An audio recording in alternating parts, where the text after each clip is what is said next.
At this time of the program, I'm here to present the Agriculturalist of the Year, Bob Steinhauer. Bob, would you like to come up here, please?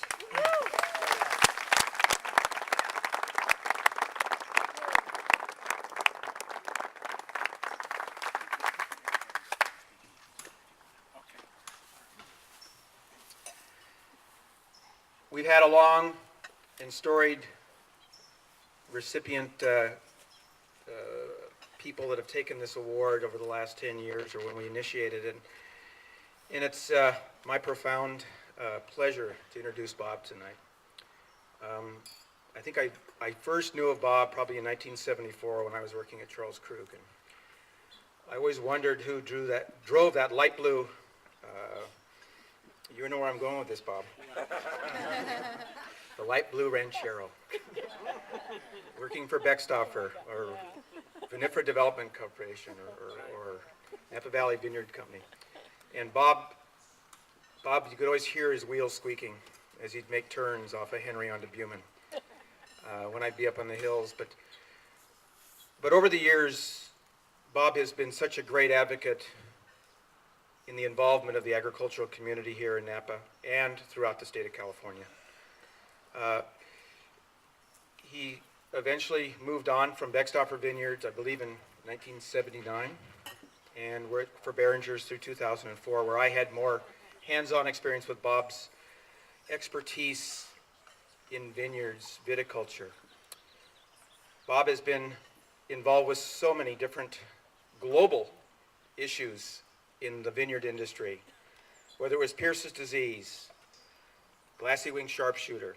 He's been on the board of directors for numerous years with the American Vineyard Foundation, involved with the Wine Institute, the Napa Valley Vintners. It goes on, and he was still farming over 10,000 acres for Behringer's.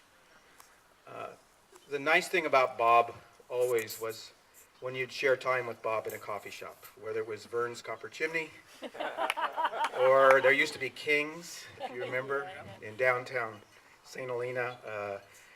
More recently, the Highway 29 Joe's Cafe / coffee shop.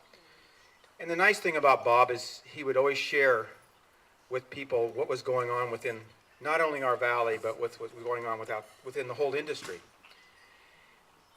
And somebody mentioned to me yesterday when I was talking to one of Bob's supervisors from Behringer's, Jack Todeschini. He said when Bob would speak, it was like an E.F. Hutton commercial. Everybody would turn around and listen.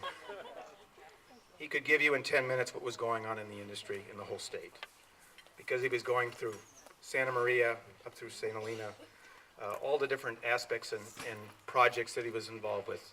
Bob's fingerprints are on so many vineyards and so many things that have gone into this valley in the last 30 plus years. It's remarkable, Bob. And I do appreciate everything you've done for us. He's one of the few people that has ever had a vineyard named after him where he hasn't owned it. When I sat and listened to Bob's retirement presentation up at Behringer's probably 6 years ago, we all ventured up the hill into Angwin, and they renamed a vineyard in Bob's name, which is still called Steinhauer Vineyard. Probably the only vineyard manager individual that's ever had a wine named after him, called Taz. And Jack and also Frank Villanueva, who's also somebody who worked for Bob both at Beckstoffer's and at Behringer's, had the most exemplary compliments for Bob over talking to him in the last couple of weeks. And it's amazing, even though Jack would say, Bob would go down and he would be like a Tasmanian devil in the Central Coast, and he'd have people spinning around. But he always meant well. He had ambition to have some of the best vineyards under his direction, and that's the way it ended up, always. I worked for Bob for a number of years as an outside source of labor for Behringer's, and I always thought of Bob as a mentor, a friend, and someone who would always share information to us. And for that reason, we have now presented to Bob this Agriculturalist of the Year award. As I was thinking about Bob working for two employers in the main time that he was employed here, Bob didn't have two employers. He was the employer.